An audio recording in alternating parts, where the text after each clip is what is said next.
Kuidas kasutada tsellukappi? Kõigepealt, kui oled avanud pakendi, kindlasti loe läbi kasutusjuhend. Järgmiseks lae kindlasti tsellukapp täis, kasutades kas siis tema soklit või ka võid laadida täiesti eraldi temast. Kui on tsellukapp laetud, siis vali vastavalt piirkonnale kupu suurus. Väiksemale piirkonnale väike ja suuremale suurem. Kindlasti kasutatakse tsellukappi ainult õliga, siis aktiivõliga või kookosõliga või sellise õliga, mis ei ole sünteetiline. Ja kui sa hakkad kasutama, siis power nupp on siin. Paned power nupust tööle, valid suuruse, ühendad tsellukappi ära, vajutad powerit.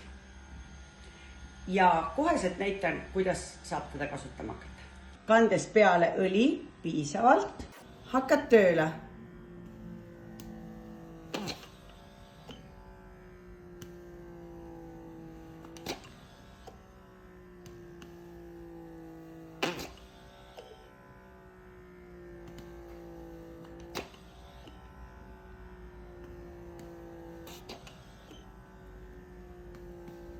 Võid kasutada ka nuppu, kui soovid, kui jääb kinni ja lased vaakumi lahti, aga saab ka ilma.